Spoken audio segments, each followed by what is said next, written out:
So I got a comment saying, last month I married a Vietnamese woman. Will I have a difficult life? Haha, joke. Well, I'm gonna roll up my sleeves and I'm gonna walk with you with this journey to help you better understand things. Girlfriend, Vietnam. See? You're talking to a white girl right now. Key, big industry. You must have a key, man. Explain this red light. I'm sorry, I have a no dating Asian policy as well. So there's two ways that we can take this. One is the super extreme of the hikakimori, which are essentially the stereotype of having shut-ins, where you never talk to anybody, you're antisocial, and you never put yourself out there.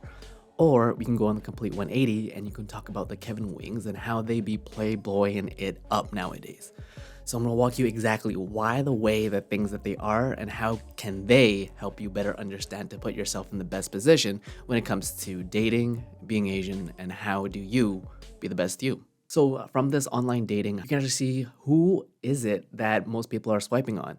And guess who it is? It is Asian women. Asian women on these apps across the board are the most sought after and matched.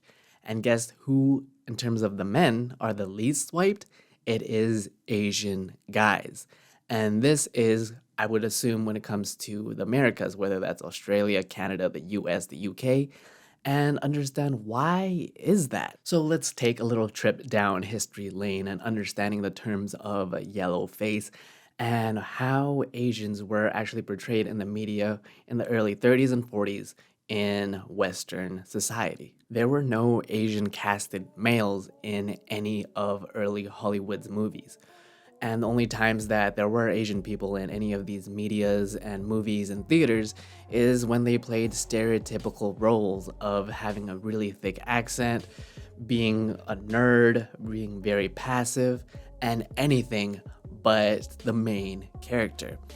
In most of these movies, Asian women were casted as the mistresses, the waitress, any sort of submissive and really passive roles, which kind of portrayed itself as the stereotype. And if you were a person of the majority and you never came across an Asian person, this would be your first taste of, oh, that's an Asian person with these types of stereotypes. You got girlfriend, Vietnam? Not just this minute. Yeah. Well, baby. It was so bad in the Hollywood days where white people were playing Asian characters, right? How messed up is that? I protest! Oh, darling, I am sorry, but I lost my key.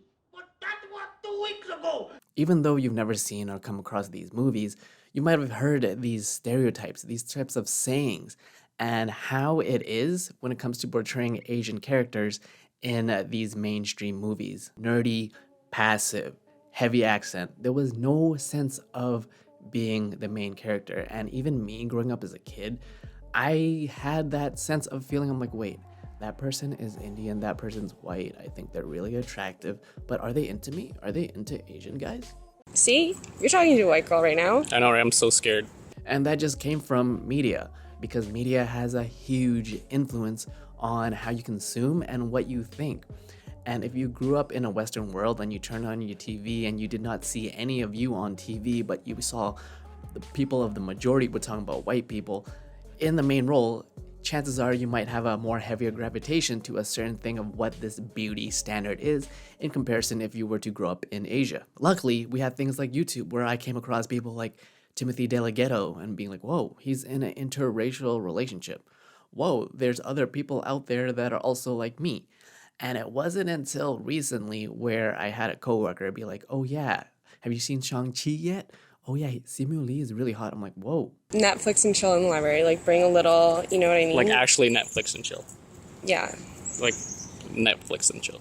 like it might. But putting media aside, what else has very hard plays when it comes to your overall upbringing?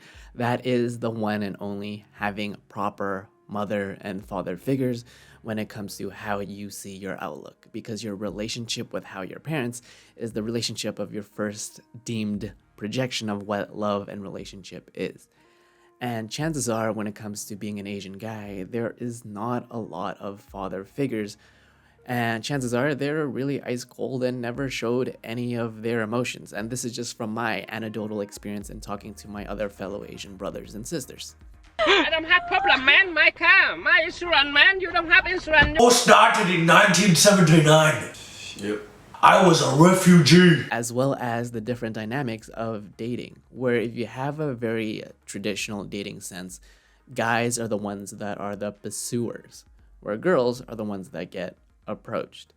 Hence, just from that very standpoint, Asian guys have to have confidence when it comes to making the first move, talking and socializing more.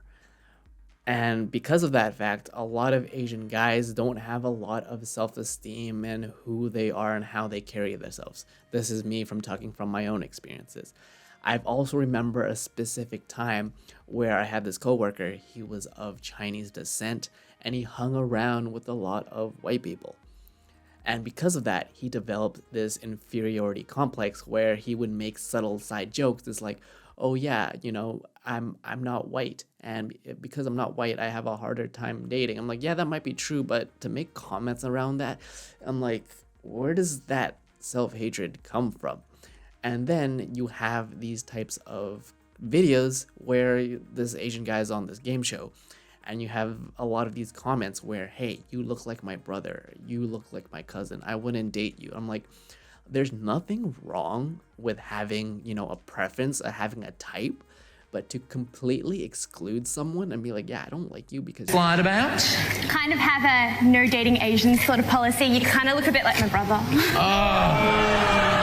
You don't get that anywhere else except for Asians. I'm like, why the hell is that? When it comes to not having any sort of role models, you might be the few lucky ones that learned how to date and socialize when it came to maybe having a group of friends that, you know, you slowly learn things like rejection, learning how to talk to people, learning your own self-worth, learning how to overall, you know, have a decent overall conversation.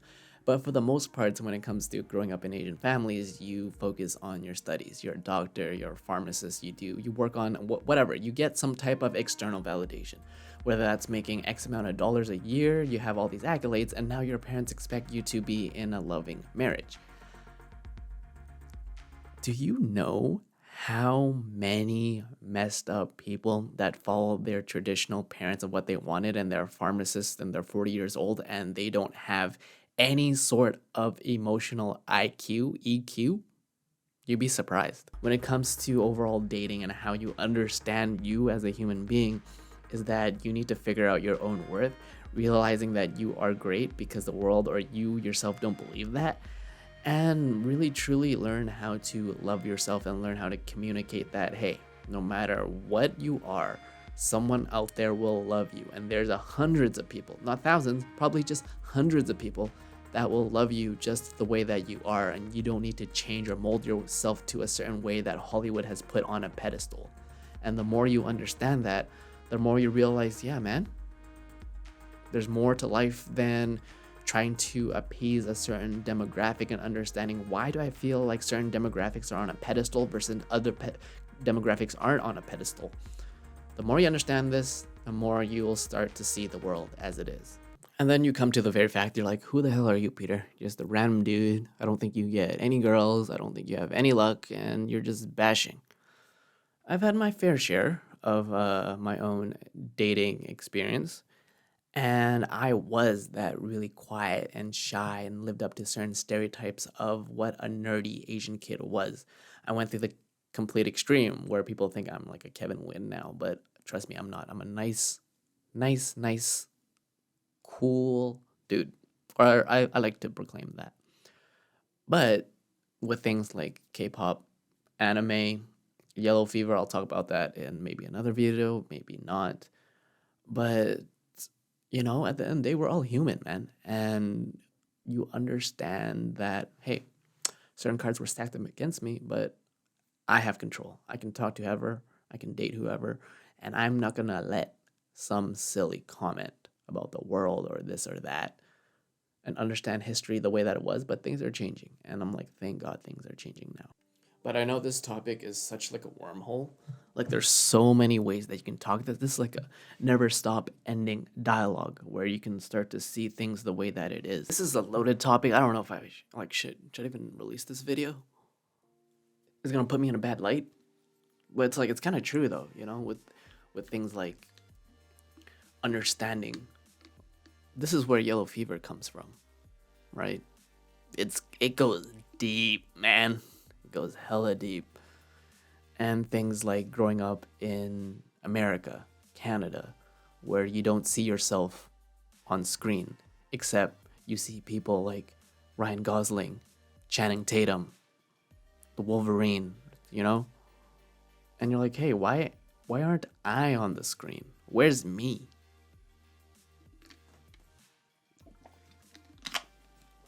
And then when you are on the screen, you are portrayed as like the laundry mat person, you know, the teacher, the international kid that has a really thick accent. But I'm like, bro, I'm born and raised here. I don't talk like that. My parents might do, but that's not me. There's also another tricky topic of like having these roles typecasted. Is that putting Asians back 20 years of like progress? And like people on YouTube making videos are complete characters? I don't know. Anyways, that's enough rambling for now. And I felt like it's something that I want to talk about and open this dialogue. What do you guys think about, do Asian guys really have it tough? Is it just my own bias and my own perspective of how I see things? Or is it reality? And it's like, you know, it is what it is, growing up this world, but things are changing and progressing and realizing that we're going to take over the world. One K-pop video at a time.